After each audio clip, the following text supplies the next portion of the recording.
All right, now for the grand finale of day 204, because we have eventually made it to the point of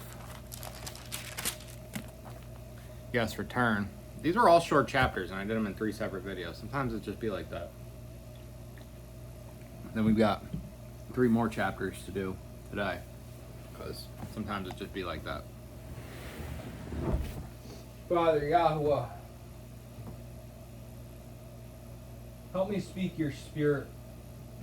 Help me speak your words. Do not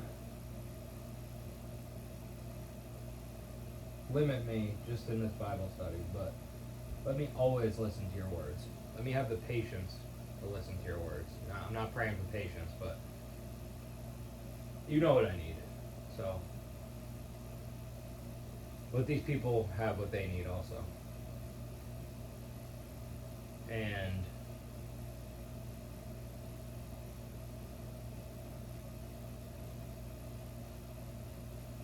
guide them. Show them the truth in your word. In this Acts 24. In Yeshua's name. Amen. Alright. Okay. We've got a boop, boop. Kombucha.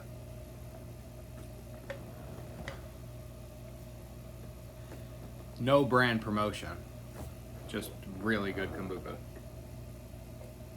I think this is even considered, prebiotics, which is different than probiotics because you're supposed to drink them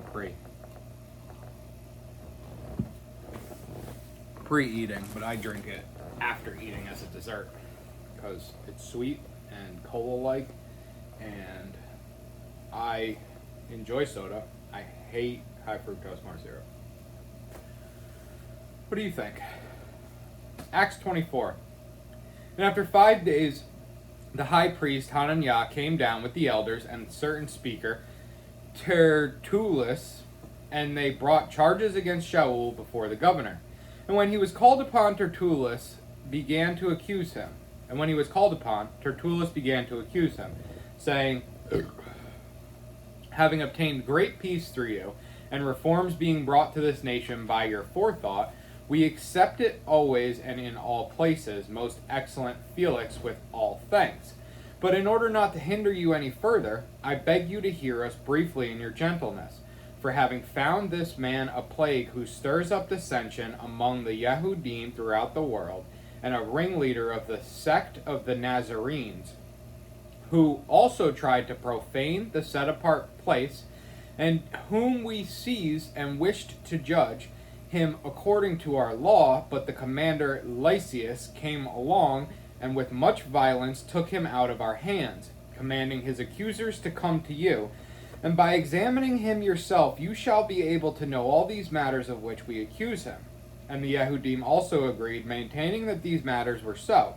And when the governor had motioned him to speak, Shaul answered, knowing that for many years you have been a judge of this nation, I gladly defend myself. Seeing you are able to know that it is not more than 12 days since I went up to Jerusalem to worship, and they neither found me in the set-apart place disputing with another one, nor stirring up the crowd, either in the congregation or in the city. Nor are they able to prove the charges of which they now accuse me. And this I confess to you, that according to the way which they call a sect, so I worship the Elohim of my fathers, believing all that has been written in the Torah and in the prophets, having an expectation in Elohim which they themselves also wait for, that there is to be a resurrection of the dead, both of the righteous and the unrighteous. And in this I exercise myself to have a clear conscience toward Elohim and men always. And after many years I came to bring kind deeds to my nation and offerings. At which time certain Yehudim from Asia found me cleansed in the set-apart place, neither with a crowd nor with disturbance, who ought to be present before you to bring charges if they have any matter against me. Or else let these themselves say if they found any wrongdoing in me while I stood before the council, other than for this one declaration which I cried out standing among them concerning the resurrection of the dead, I am being judged by you today. And having heard this, having known more exactly about the way, Felix put them off, saying, when Lysias the commander comes down, I shall decide your case. And he ordered the captain to keep Shaul, and to have ease, and not to forbid any of his friends to attend him. And after some days, when Felix came with his wife Drusilla, who was a female Yehudi, he sent for Shaul and heard him concerning the belief in Messiah. And as he reasoned about righteousness and self-control and the judgment to come, Felix became frightened and said, For the present, go, and when I find time I shall send for you. At the same time, too, he was anticipating that money would be given him by Shaul that he might release him. Therefore, he sent for him more often and conversed with him. But after 2 years had passed, Porcius Fetus succeeded Felix, and wishing to do the Yehudim a favor, Felix left Shaul bound.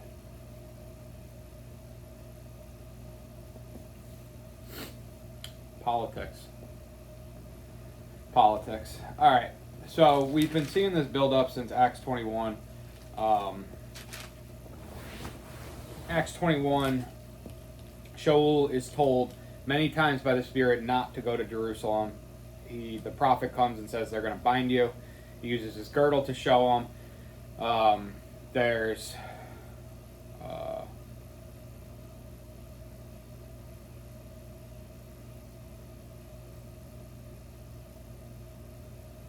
men in Sor. And having found taught ones, we remained there 7 days, and they told Shaul through the Spirit not to go up to Jerusalem, telling him not to go to Jerusalem. And then he goes because he tells the guy with the underpants, What do you mean by weeping and breaking my heart? For I am ready not only to be bound, but also to die at Jerusalem for the name of the Master Yeshua. Okay. He goes up. Immediately, they start trying to kill him.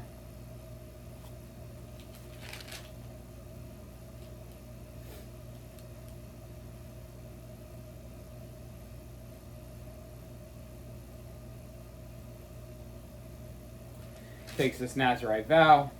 That's over. They see him. They start trying to kill him. The whole city's in confusion. Some commander, who now we know as Lysias, grabs Shaul and comes and says, What are you doing? And Shaul says, Let me make my case. And then in 22, we get him standing on the stairs and addressing the people and basically telling his story about how he met Messiah on the road to Damascus.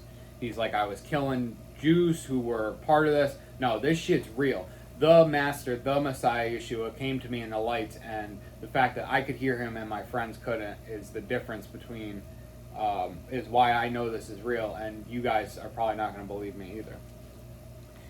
And a certain Hananiah, a dedicated man according to the Torah, being well spoken of by all the Yehudim dwelling there, came to me and stood by and said to me, Brother Shaul, look up. And at that same hour I looked up at him. So,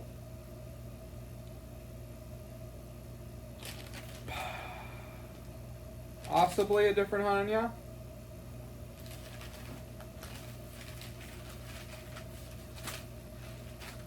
Possibly the same Hananiah. Because this Hananiah is at Damascus. And if this was Hananiah, the high priest, he wouldn't have been challenging Shaul like this, because Hananiah in Acts 9 clearly knows the truth about the Messiah.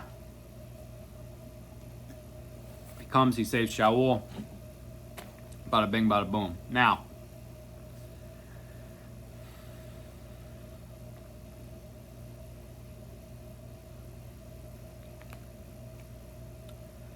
basically keeps going on with his story.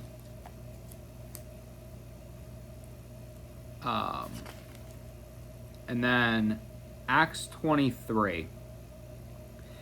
He's very lawyer-esque, and the Pharisees were essentially the lawyers of the day. They were they weren't the lawyers, I guess. They were just like the rich men. And like the higher-ups, trying to think of like a way to, like the scribes were the lawyers.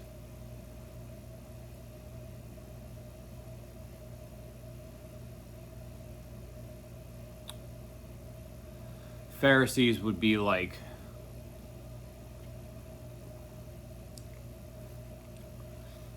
bishops and cardinals, I guess, in today's church.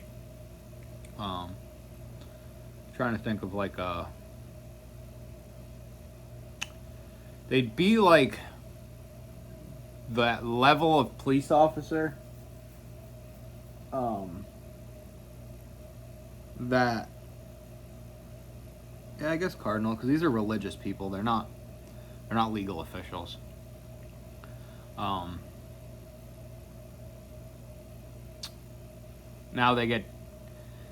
Now he starts, they're about to flog him, and so he says, but he's very well spoken. I'm just trying to think of like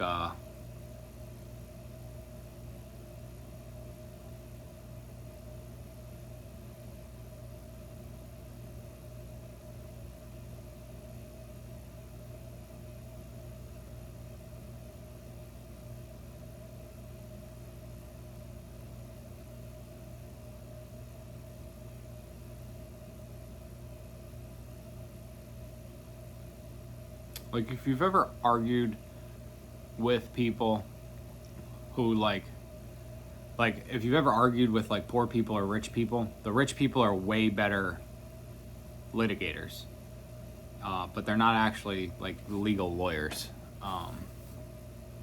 So that's what Shaul is. He's just raised a rich man. He never had to worry about money as much, so he's very well spoken.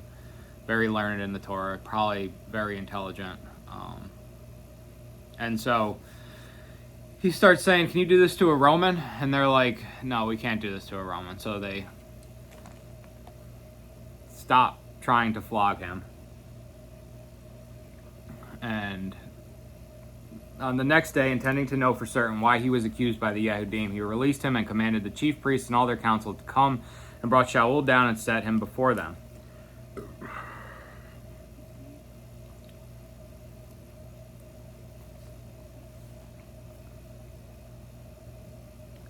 And then the chief priest comes at the set apart place. This is still when the temple's up. So he's running the temple. He's got this man who he comes and basically has somebody hit Shaul, and Shaul says, is not against the Torah to beat somebody like this? And he says, is it not against the Torah to revile a high priest? And even here, Shaul's like, I didn't know that you were a high priest.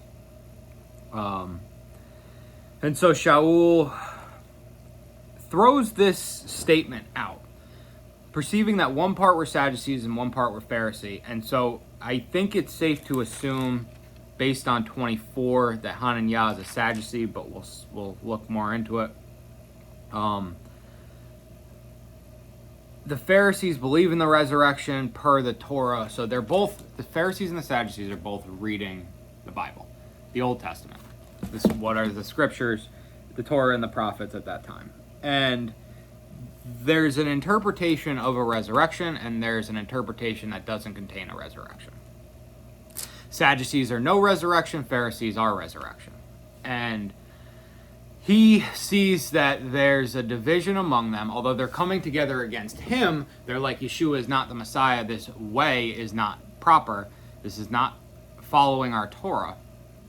He sees that they are still not in agreement among themselves. And so he finds that crack and he drives a wedge in it by saying, men, brothers, I am a Pharisee, the son of a Pharisee. I am being judged concerning the expectation and resurrection of the dead. And so now he's got a side, right? He picked a side. And now he's got these men who are like, hold on, back up, let's hear him out. And then these other men are like, let's kill him. And then they start fighting among themselves because now he's lined himself up with one of the sides. And you have to choose a side. You do. You can't be in the middle, you know. And so Shaul does this very well. Not that the Pharisees are going to entirely. In a great dissension having come, the commander, fearing lest Shaul would be pulled to pieces by them, commanded the body of soldiers to go down and seize him from their midst and bring him into the barracks. So he doesn't quite get to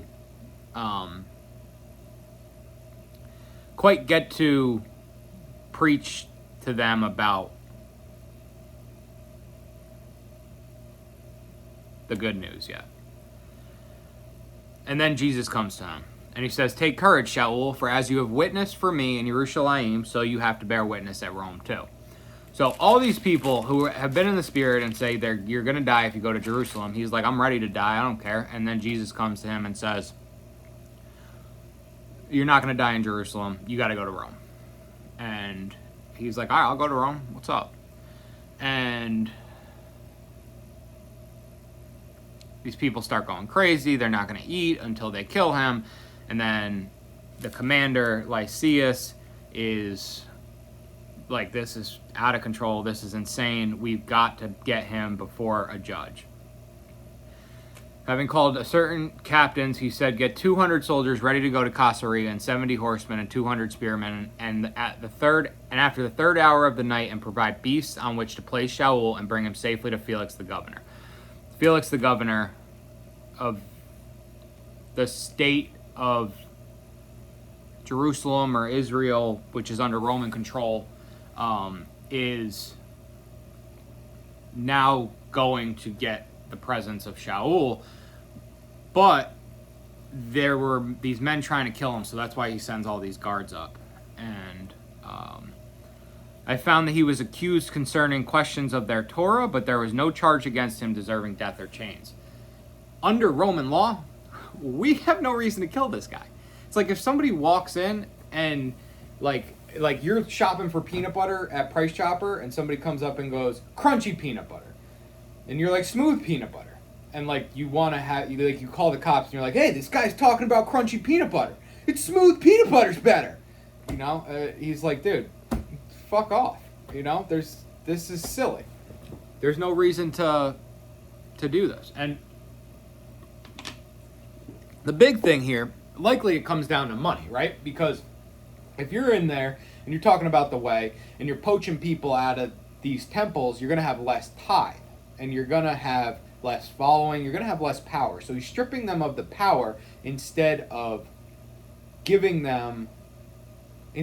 them giving him the obedience of the heart. Now, we've got Shaul before Felix. And the governor, this is the grit 23:25, having written a letter in this form, Claudius Lysias to the most excellent governor Felix, greetings. And so he ends the letter with, "And the governor,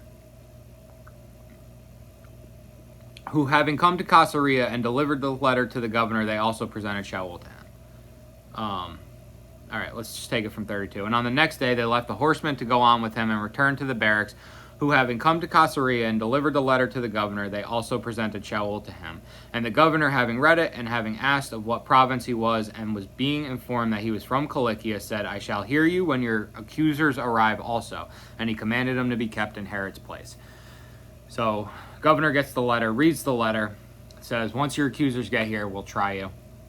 And after 5 days, the high priest Hananiah came down with the elders and a certain speaker, Tertullus, and they brought charges against Shaul before the governor. Okay.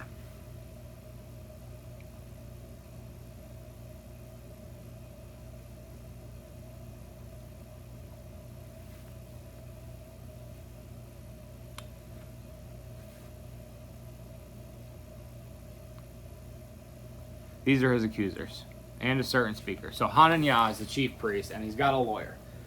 I don't know why Jews need Jews, but apparently they do.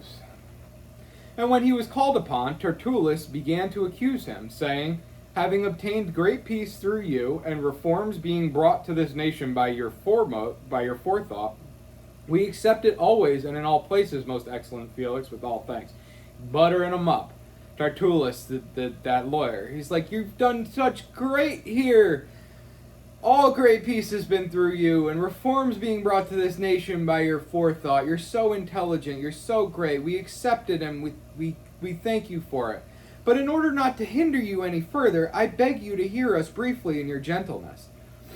You're such a kind and gentle man. Please listen to us and hear us in this matter against this vile man, Shaul, who's claiming this way. We're going to see what he claims. For having found this man a plague who stirs up dissension among all the Yehudim throughout the world, and a ringleader of the sect of the Nazarenes, who also tried to profane the set-apart place, and whom we seized and wished to judge him according to our law. But the commander Lysias came along, and with much violence took him out of our hands, commanding his accusers to come to you. And by examining him yourself, you shall be able to know all these matters of which we accuse him.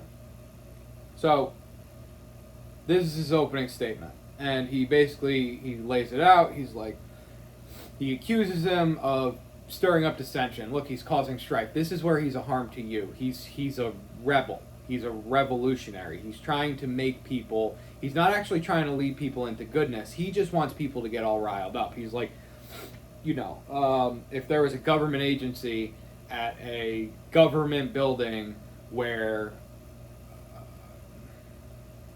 citizens had gathered in objection of a third-party action, right?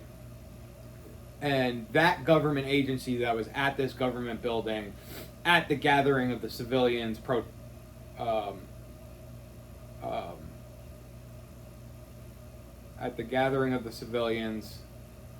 concerned about this third-party action in a government,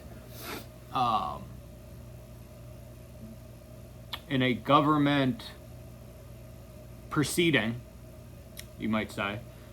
If that government agency had decided to incite the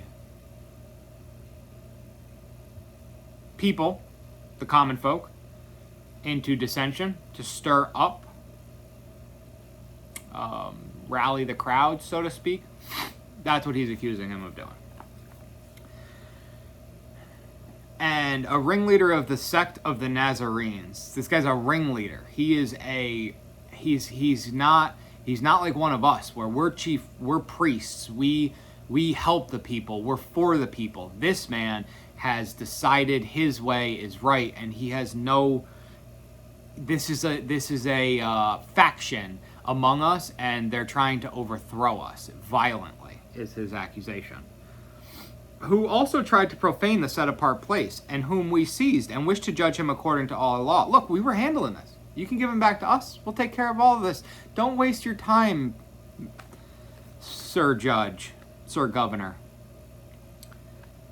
He's trying to profane the set-apart place. This is our set-apart place. This is our place. We can handle him in there. We have a law for this. You give us the word, and we'll take him out by our law.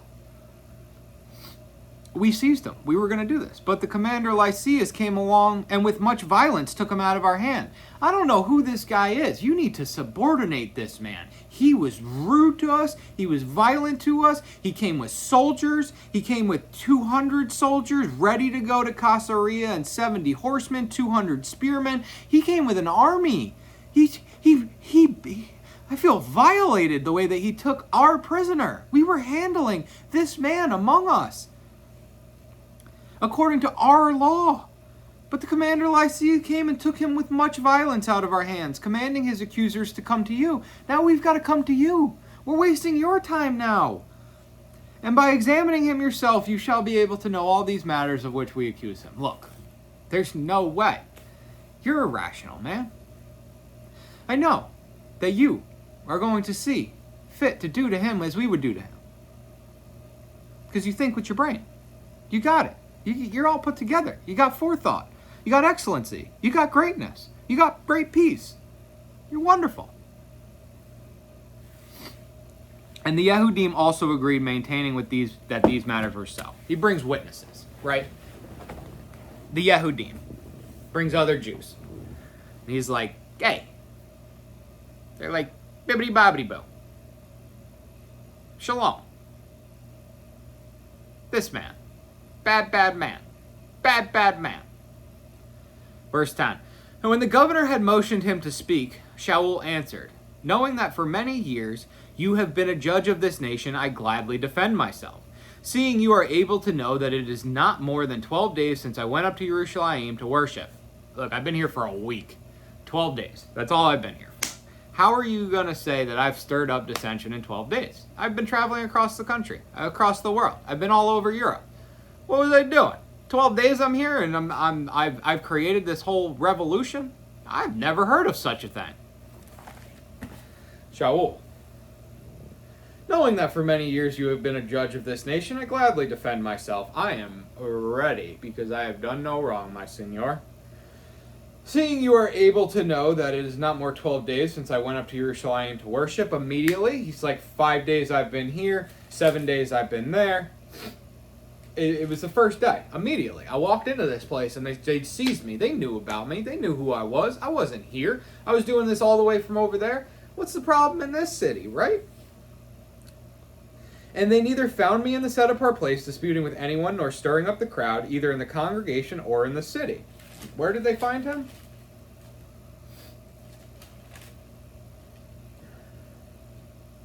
This is the 7 days. We have 7 days and then 5 days. And when the 7 days were almost ended, the Yehudim from Asia, seeing him in the set-apart place, were stirring up all the crowd, and they laid hands on him.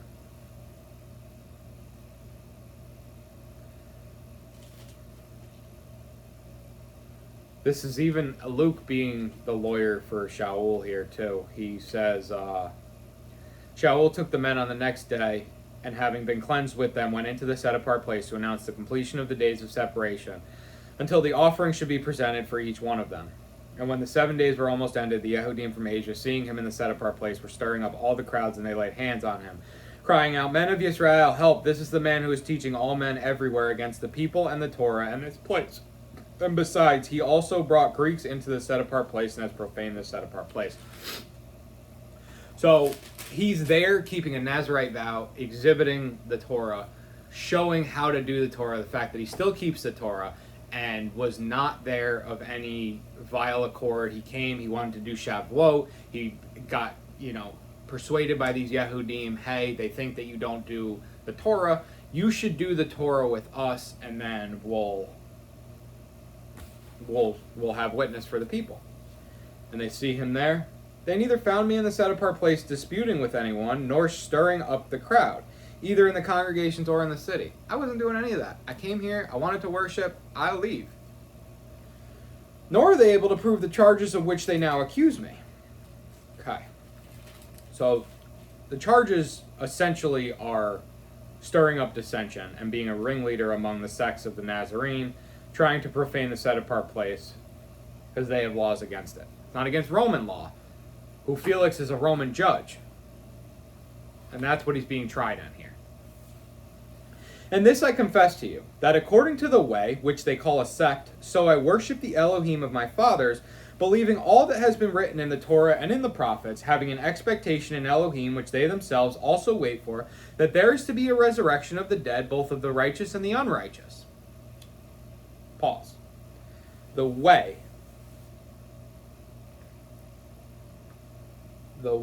the sect of the Nazarene, to the way, which they call a sect. The way. He's referring to this as, and I confess to you, that according to the way which they call a sect,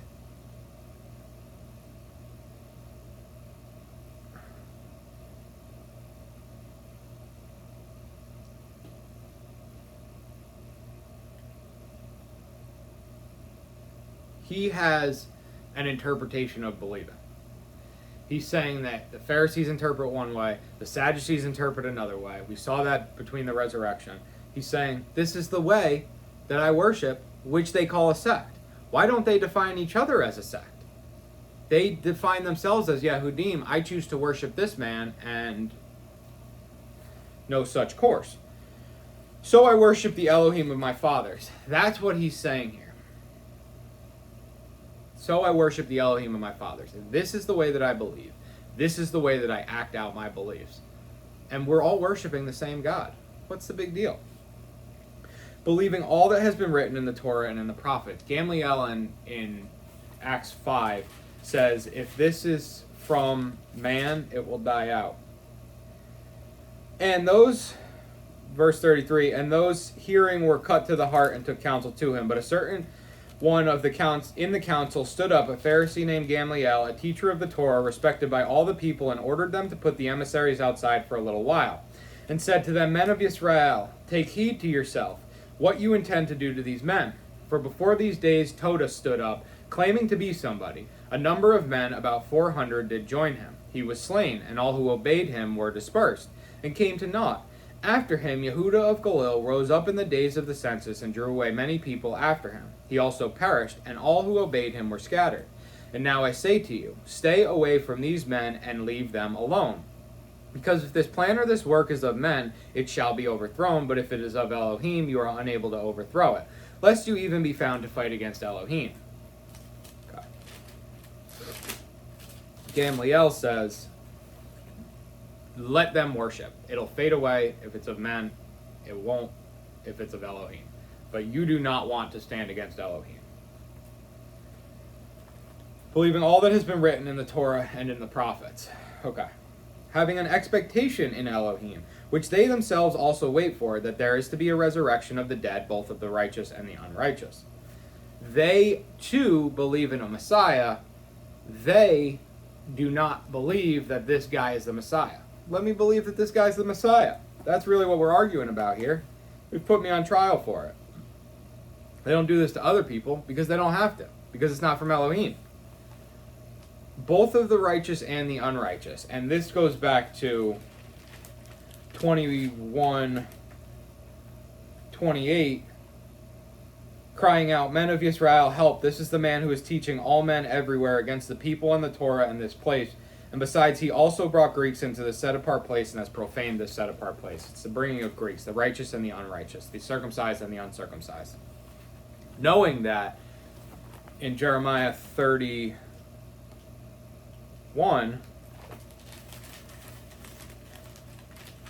which they all have access to, Jeremiah 31:31, see, the days are coming, declares Yahuwah, when I shall make a renewed covenant with the house of Israel and with the house of Yehuda. Not like the covenant I made with their fathers in the days when I strengthened their hand to bring them out of the land of Mitzrayim, my covenant which they broke, though I was husband to them, declares Yahuwah. For this is the covenant I shall make with the house of Israel after those days, declares Yahuwah. I shall put my Torah in their inward parts and write it on their hearts. And I shall be their Elohim, and they shall be my people. And no longer shall they teach each one his neighbor and each one his brother, saying, Know Yahuwah. For they shall all know me, from the least of them to the greatest of them, declares Yahuwah. For I shall forgive their crookedness and remember their sin no more.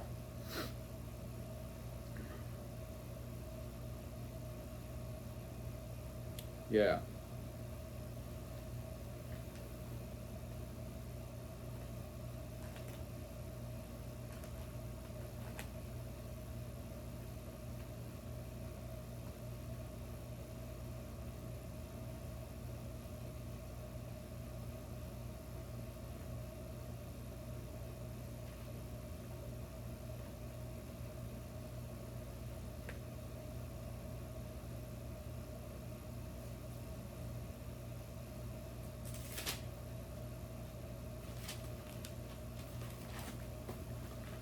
I'll look in Hebrews. See if there's anything.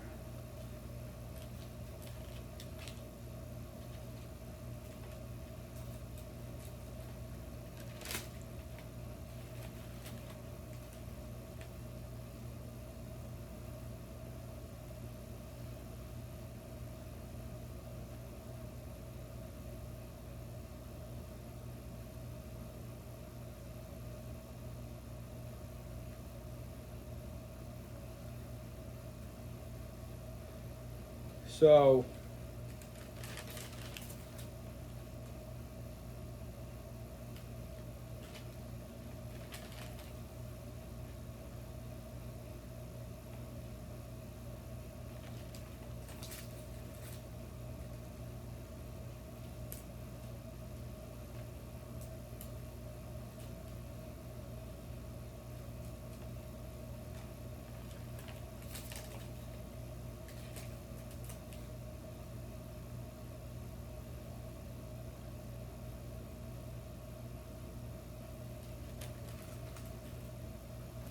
in Hebrews 8:8, it adds to Jeremiah 31 by saying, "For finding fault with them."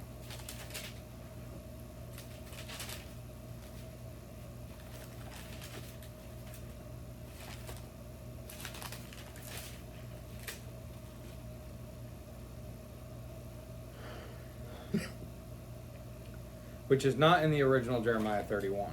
But Hebrews is the book that basically explains to the Hebrews why Yeshua is Messiah. All the other epistles, they're letters on how to act and how to conduct yourself to Gentile believers. And we know that the gospel must go out to all the nations. We know that Shaul is the one to talk about the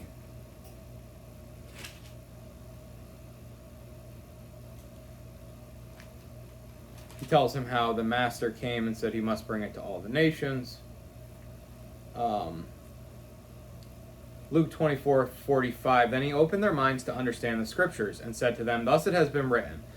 And so it was necessary for the Messiah to suffer and to rise again from the dead the third day, and that repentance and forgiveness of his sins should be proclaimed in his name to all nations, beginning at Jerusalem. And all you are witnesses of these matters. And see, I am sending the promise of my Father upon you, but you are to remain in the city of Jerusalem until you are clothed with power from on high. And he led them out as far as Bethania, and lifting up his hands, he blessed them. And it came to be, while he was blessing them, that he was parted from them and was taken up into heaven. And they, having bowed down to him, returned to Jerusalem with great joy, and were continually in the set apart place, praising and blessing Elohim. Okay, so we're gonna, because I want to know the resurrection of the dead. As far as prophecy goes, nobody talks about it. I'm not super familiar with it. We're obviously going to do Isaiah, Jeremiah, and Ezekiel.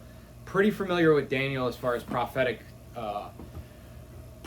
happenings, as far as power and control over the world go. But I think that there's a lot of slept on, especially Isaiah and Jeremiah, and probably in the minor prophets too, that there's got to be something. That the Pharisees believed in the resurrection of the dead. The Sadducees did not.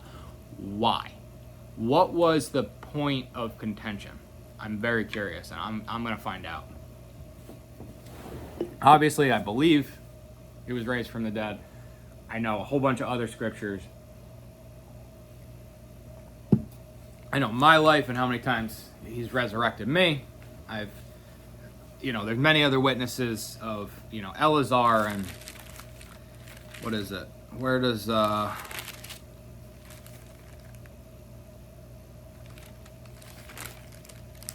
Shaul brings a man back to life in Acts 20.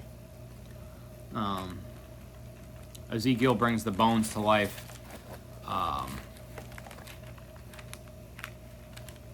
In 37.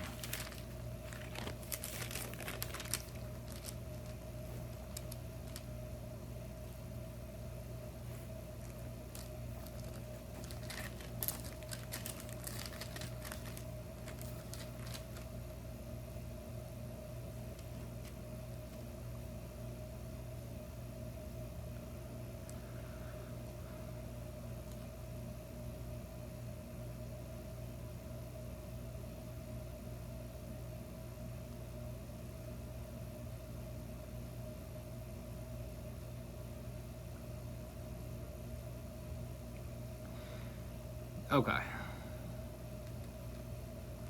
In Ezekiel 36, Israel is scattered to the nations. And you, son of man, prophesy to the mountains of Israel, and you shall say, O mountains of Israel, hear the word of Yahweh. Thus said the Master Yahweh, because the enemy has said of you, Aha, the heights of old have become our possession. Therefore prophesy, and you shall say, Thus said the Master Yahweh, because they laid you waste and swallowed you up on every side, so that you became the possession of the rest of the nations, and you are taken up by the lips of talkers and slandered by the people. Therefore, O mountains of Israel, hear the word of the Master Yahweh. Thus said the Master Yahweh to the mountains, and to the hills, to the rivers, and to the valleys, and to the desert, to the deserted ruins, and to the cities that have been forsaken, which became a prey and a mocking to the rest of the nations all around. Therefore, thus said the Master Yahweh, have I not spoken in my burning jealousy against the rest of the nations and against all Edom, who gave my land to themselves as a possession with all joy of heart, with scorn in their being to drive it out for a prey? Therefore, prophesy concerning the land of Israel, and you shall say to the mountains and to the hills and to rivers and to valleys, thus said the Master Yahweh, see, I have spoken in my jealousy and my wrath, because you have borne the shame of the nations. Therefore, thus said the Master Yahweh, I have lifted up my hand in an oath that the nations that are around you shall bear their own shame. But you, O mountains of Israel, put forth your branches and bear your fruit to my people Israel, for they are about to come. For look, I am for you, and I shall turn to you, and you shall be tilled and sown. And I shall increase men upon you, all the house of Israel, all of it, and the cities shall be inhabited, and the ruins rebuilt. And I shall increase upon you man and beast, and they shall increase and bear young. And I shall make you inhabited as of old, and do better for you than at your beginnings. And you shall know that I am Yahweh. And I shall let men, my people Israel, walk upon you, and let them possess you. And you shall be their inheritance, and no longer let you add to their bereavement. Thus said the Master Yahweh, because they say to you, you devour men and have bereaved your nation, therefore you shall no longer devour men and no longer bereave your nation, declares the Master Yahweh. And no longer shall I let you hear the insults of the nations, and the reproach of the peoples you shall bear no more. And no longer cause your nations to stumble, declares the Master Yahweh. And the word of Yahweh came to me, saying, Son of man, when the house of Israel dwelt in their own lands, they defiled it by their own ways and deeds. To me their way was like the uncleanness of a woman in her monthly period. So I poured out my wrath on them for the blood that they had shed on the land, and for their idols they defiled it. And I scattered them among the nations, and they were dispersed throughout the lands. I have judged them according to their ways and their deeds. And when they came to the nations, wherever they went, they profaned my set-apart name, for it was said of them, These are the people of Yahweh, and yet they have gone out of his land. But I had compassion on my set-apart name, which the house of Israel had profaned among the nations wherever they went. Therefore, say to the house of Israel, Thus said the Master Yahweh, I do not do this for your sake, O house of Israel, but for my set-apart name's sake, which you have profaned among the nations wherever you went.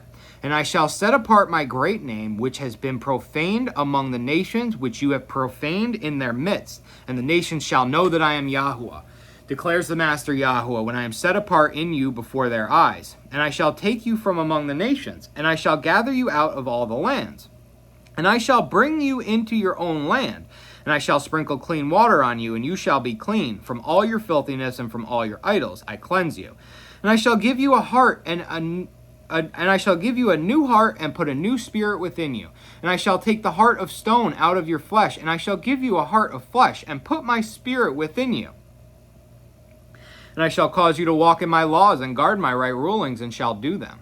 And you shall dwell in the land that I gave to your fathers, and you shall be my people, and I shall be your Elohim. And I shall save you from all your uncleanness, and I shall call for the grain and increase it, and I shall bring no scarcity of food upon you. And I shall increase the fruit of your trees and the increase of your fields, so that you need never again bear the reproach of scarcity of food among the nations. And you shall remember your evil ways and your deeds that were not good, and you shall loathe yourselves in your own eyes, for your crookedness and your abominations. Not for your sake am I acting, declares the Master Yahweh. Let it be known to you, be ashamed and blush for your ways, O house of Israel. Thus said the Master Yahweh. On the day that I cleanse you from all your crookednesses, I shall cause the cities to be inhabited, and the ruined places shall be rebuilt. And the land that was laid waste tilled instead of being a ruin before the eyes of all who pass by. And they shall say, This land was laid waste. This land that was laid waste has become like the Garden of Eden, and the wasted, the desert, and the destroyed cities are now walled and inhabited. Then the nations which are left all around you, shall know that I, Yahweh, have rebuilt the destroyed places and planted what was laid waste. I, Yahweh, have spoken, and I shall do it. Thus said the Master Yahweh, Once again, I shall let the house of Israel inquire of me to do for them. I shall increase their men like a flock. As a set-apart flock, as the flocks of Jerusalem at her appointed time, so shall the wasted cities be filled with flocks of men, and they shall know that I am Yahweh. People will. So this is the scattering to the nations, and then in that jumble, in that mix, all those mixed people are going to come. He's saying, you want to whore with the nations? Whore with the nations. I'm going to let you whore with the nations, and then I'm going to bring the nations back into you, and then you are going to now have to share your blessing and your increase and your loving commitment with the nations.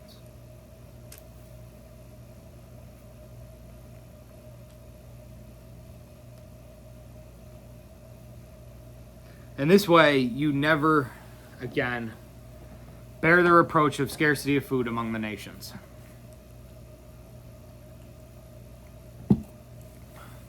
Because my people, Israel, will have all my blessings.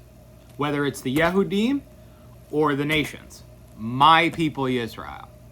That's what he's saying here. He says, I don't need you. If you don't want to be my people, I will not have you as my people. I will find another people. I'll let you mix in. You're more than welcome to be the people, but you got to act like the people. And so I'm going to let the nations, I'm going to bring you out to the nations, and whoever wants to be my people can come back. Going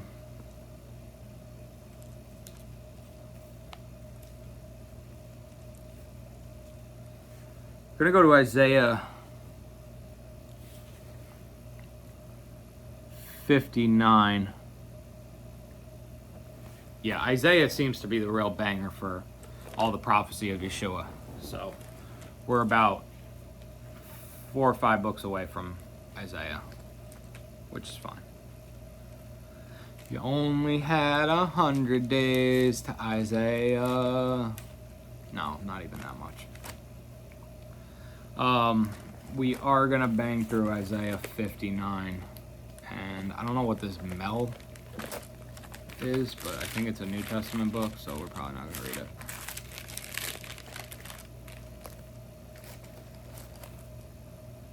Oh, Kings. 2 Kings.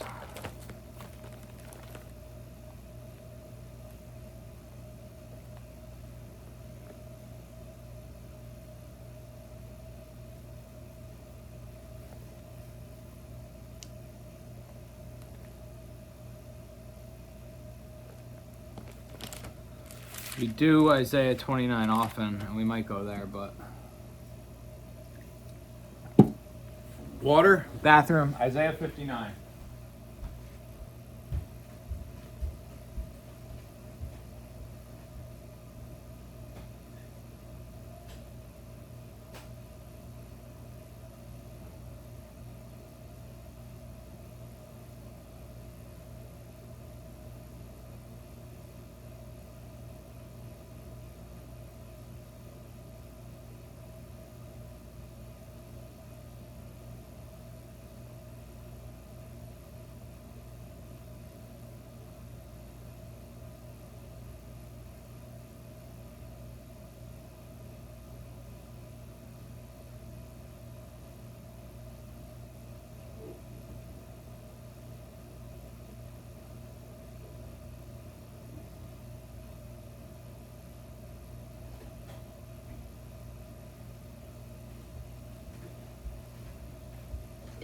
Excuse me.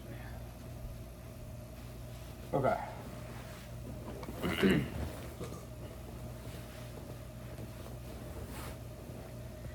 Look at the hand of Yahweh. Look, the hand of Yahweh has not become too short to save, nor his ear too heavy to hear.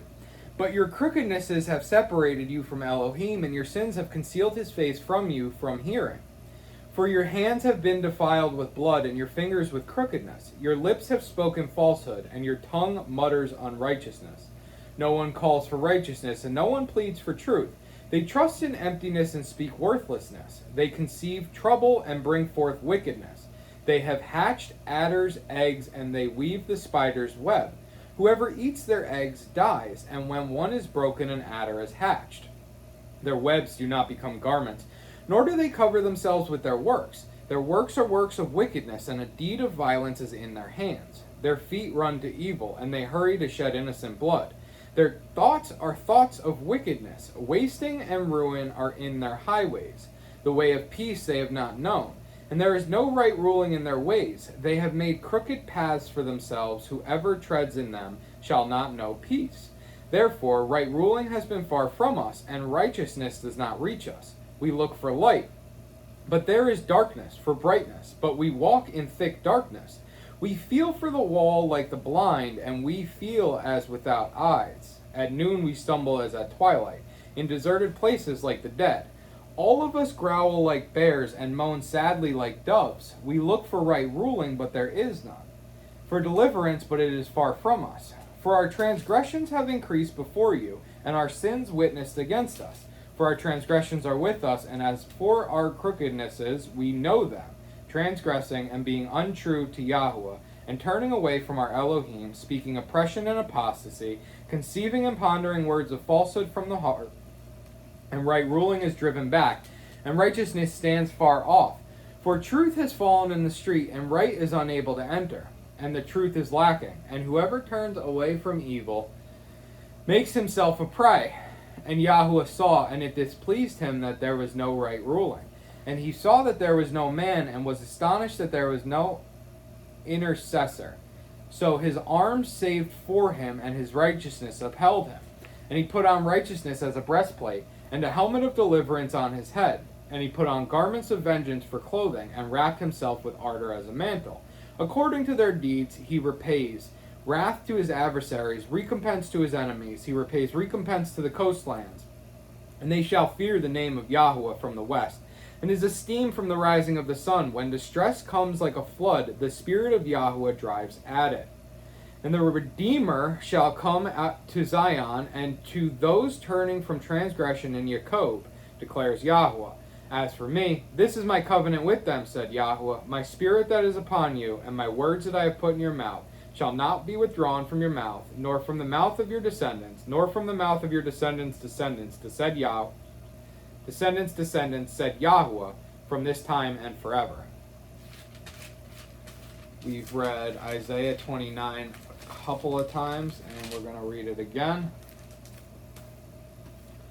Woe to Ariel, the city where David dwelt. Add year to year, let festivals come around.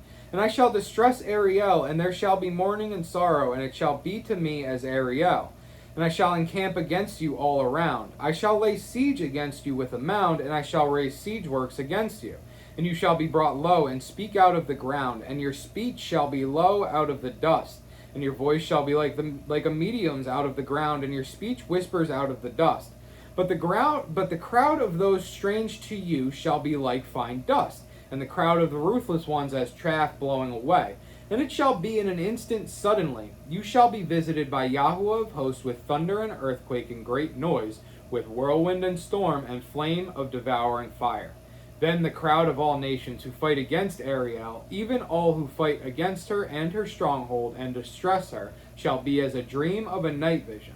And it shall be as when a hungry man dreams, and see he eats, but he awakes, and his being is empty, or as when a thirsty man dreams, and see he drinks, but he awakes, and see he is faint, and he is longing. Thus shall the crowd of all the nations be who fight against Mount Sion. Pause and wonder. Blind yourselves and be blind. They are drunk, but not with wine. They stagger, but not with strong drink. For Yahuwah has poured out on you the spirit of deep sleep, and has closed your eyes the prophets. And he has covered your heads the seers. And the entire vision is to you like the words of a book that is sealed, which men give to one who knows books, saying, Read this, please. And he said, I am unable, for it is sealed. And the book is given to one who does not know books, saying, Read this, please. And he said, I have not known books. And Yahuwah says, Because this people has drawn near with its mouth, and with its lips they have esteemed me, and it has kept its heart far from me, and their fear of me has become a command of men that is taught. Therefore, see, I am against doing a marvelous work among this people, a marvelous work and a wonder, and the wisdom of their wise men shall perish, and the understanding of their clever men shall be concealed. Woe to those who seek deep to counsel their woe to those who seek deep to conceal their counsel far from Yahweh, and their works are in the dark. They say, who sees us, and who knows us? How perverse of you! Should the potter be reckoned as the clay? Should what is made say of its maker, he did not make me? And what is formed say of him who formed it, he did not understand? Is it not yet a little while, and Lebanon shall be turned into garden land, and garden land be reckoned as a forest? And in that day the deaf shall hear the words of the book, and the eyes of the blind shall see out of the gloom, and out of the darkness, and out of darkness. And the meek ones shall increase their joy in Yahweh, and the poor among men rejoice in the set apart one of Yisrael. For the ruthless one is brought to naught, the scorner is consumed, and all who watch for evil shall be cut off. Those who make a man to sin in word, and lay a snare for him, who reproves in the gate, and turn aside the righteousness with empty reasoning. Therefore, thus said Yahuwah, who ransomed Abraham, concerning the house of Jacob. Jacob is no longer put to shame, no longer does his face grow pale. For when he sees his children, the work of my hands, in his midst, they shall set apart my name, and set apart one of Jacob, and fear the Elohim of Yisrael. And those who went astray in spirit shall come to understanding, and the grumblers accept instruction. Isaiah 29 is actually what the eunuch, the Ethiopian eunuch, the eunuch of Cush, in Acts 8 is reading.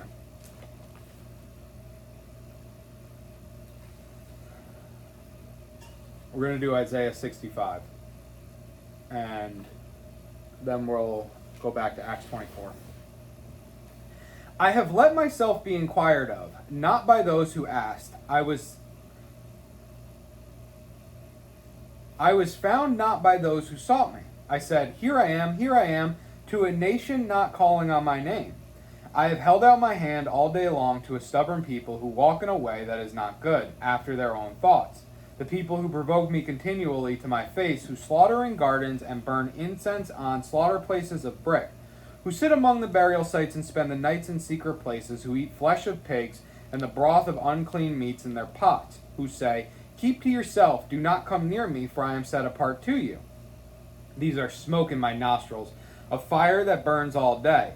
See, it is written before me, I am not silent, but shall repay, and I shall repay into their bosom your crookednesses and the crookedness of your fathers together, said Yahweh, who burned incense on the mountains and reproached me on the hills. And I shall measure their former works into their bosom, thus said Yahweh. As the new wine is found in the cluster, and one shall say, do not destroy it, for there is blessing in it, so I do for my servants' sake, not to destroy them all.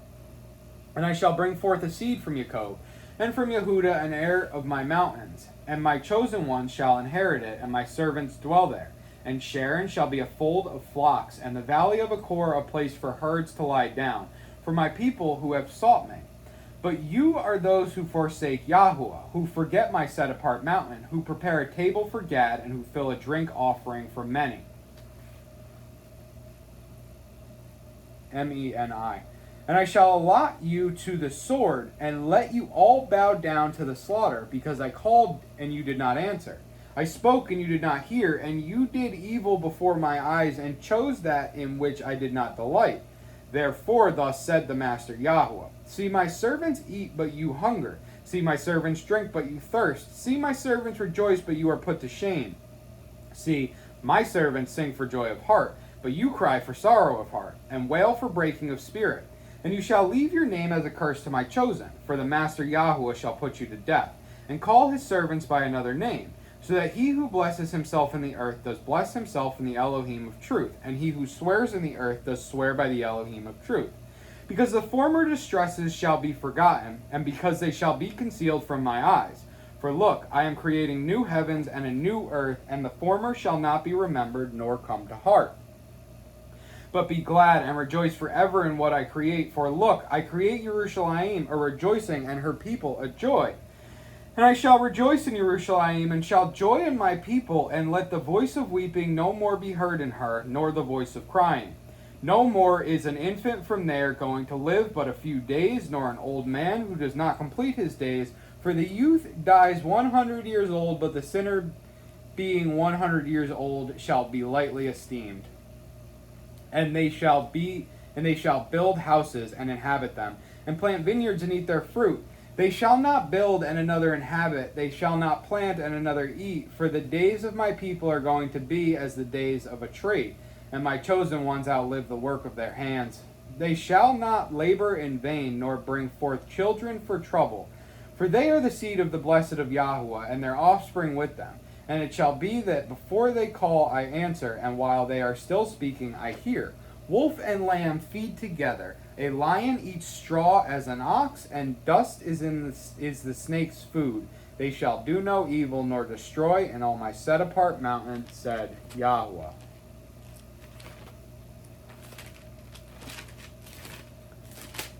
The phone's gonna have to go off.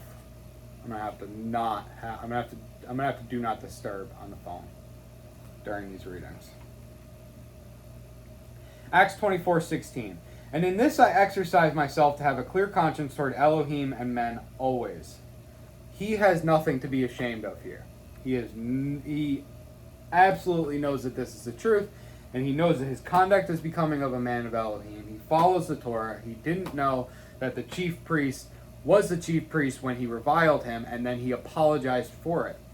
As opposed to the guy who's like, man, we need to exert authority over this man. Slap him. Do physical violence upon him because he disagrees with us. July, what was that, 7th? July 6th? July 6th? Anybody? Not? July? Yeah. Let's leave it at that. I don't want to hit any trigger words on YouTube. But I can say, and I shall say what I say, and mean what I say, and praise Elohim as I say it. And after many years I came to bring kind deeds to my nation and offerings, at which time certain Yehudim from Asia found me cleansed in the set apart place, neither with a crowd nor with disturbance, who ought to be present before you to bring any charges if they have any matter against me. These are the original guys who started all this. Where are they? This is like your high priest. Like they sent the high priest out. I didn't even know this guy. This is the first time I'm meeting this guy and his lawyer. But Shaul plays it up a little bit too. After many years, I came to bring kind deeds to my nation and offerings. Which, yes, true, but, and I guess this is part of making your case that I've never understood, is that going to the boasting in Elohim that we read about in Psalm 34 today, that you shall boast in Elohim. We went through this very deeply in Psalm 34, and I actually might cut it out and make it a standalone video, but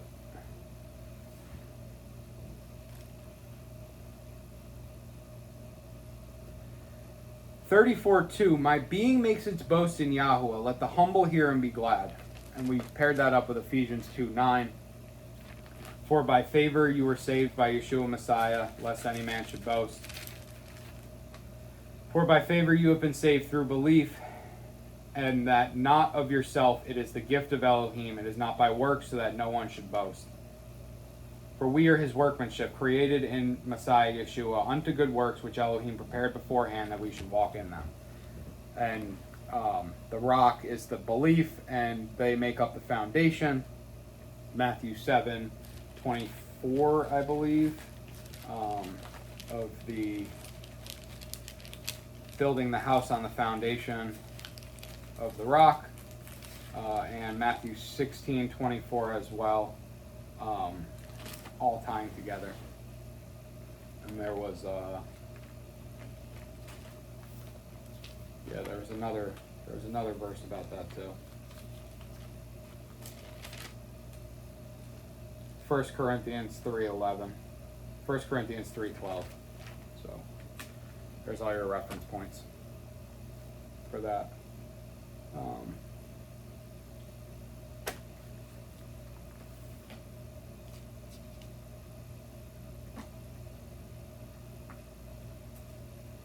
build your favor by Elohim. Elohim gives you favor for having belief and acting on that belief. And after many years I came to bring kind deeds to my nation and offerings, at which time certain Yehudim from Asia found me cleansed in the set-apart place. That's when he was doing the Nazirite vow. Neither with a crowd nor with disturbance, who ought to be present before you to bring any charges, if they have any matter against me. Or else let they themselves say if they have found any wrongdoing in me while I stood before the council, other than this one declaration which I cried out standing among them. He knew that this was going to stir up some trouble, and he says, this is all I said. I did cry this out, but what is the issue with this statement? How is this statement blasphemy or illegal?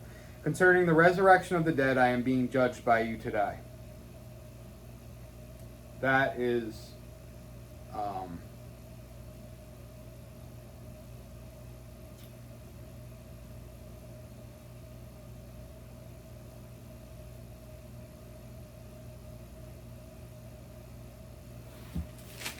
that is how he says it. I am being judged concerning the expectation and resurrection of the dead.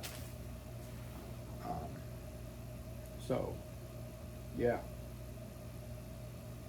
It makes the point to him that that's all they have against me. And having heard this, having known more exactly about the way, Felix put them off, saying, when Lysias the commander comes down, I shall decide your case. So, Felix has now been taught about the difference of the way and the Pharisees and the Sadducees. He's now understanding the inner workings of the Jews and why there is dissension among them, why there's confusion, and why they need a mediator. Not like the real mediator, but like a judge, intermediary, rather. And Lysias, the commander, who to this point has been very fair to Shaul for the most part, is now being called to make testimony. And he ordered the captain to keep Shaul and to have ease and not to forbid any of his friends to attend him. Yeah, I don't see this man as a danger, so let him hang out with his people and just keep him locked up, feed him, do what you got to do. He's not a danger, which is really cool. It's like getting probation. And after some days, when Felix came with his wife Drusilla, who was a female Yehudi, he sent for Shaul and heard him concerning the belief in Messiah. He's married to a Jew, and a Roman married to a Jew, and so he's like probably at home asking like, hey, you heard about this? And she's like, yes, there is to be a Messiah. Look at my Torah. And so he gets curious and he's like, let me hear what you have to say about this Messiah. And here's how it goes. And as he reasoned about righteousness and self-control and the judgment to come, Felix became frightened and said, for the present go, for when I find time I shall send for you. He becomes frightened because he now knows the truth and he's like, oh, I be fucking up heavy. And that too, the having to face your sins is another part. I mean, how many times in Matthew 23? I think it's 7 times, maybe 5, 7, 9 times in Matthew 23. Yeshua says, "Woe to you, scribes and Pharisees, hypocrites!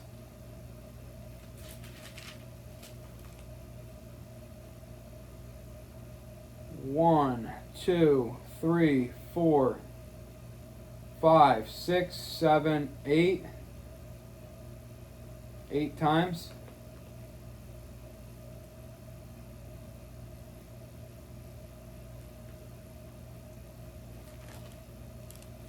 Eight times in Matthew 23 it says, woe to you, scribes and Pharisees, hypocrites. They don't want to give up their power to come to Elohim.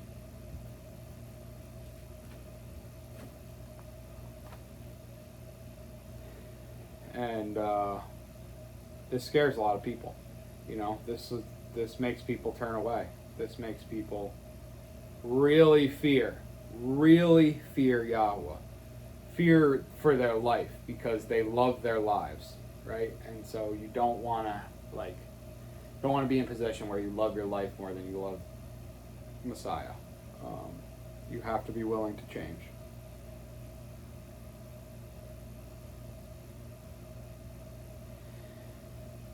At the same time, too, he was anticipating that money would be given him by Shaul, that he might release him. Therefore, he sent for him more often and conversed with him.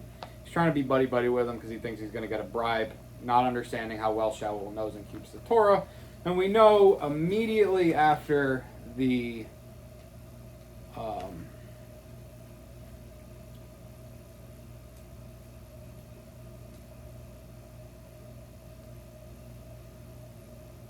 Ten Commandments.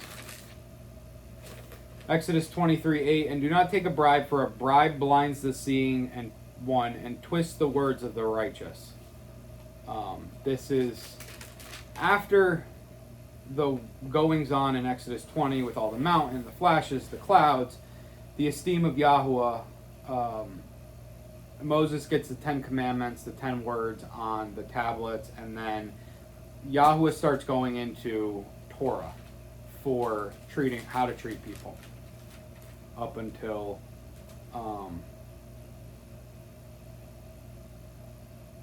Exodus 24. So we get 3 more chapters of the most immediately important Torah.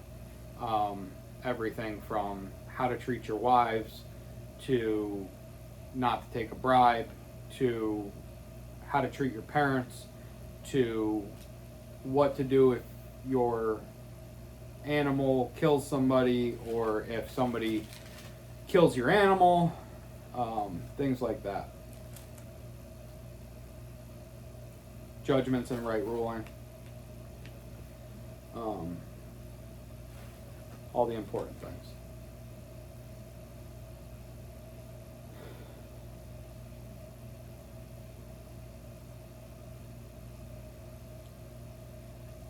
Shaul's not paying. But after 2 years had passed, Porcius Festus succeeded Felix, and wishing to do the Yehudim a favor, Felix left Shaul bound. Didn't get the money. Says, I'm going to help the Jews instead. Praise Yahweh.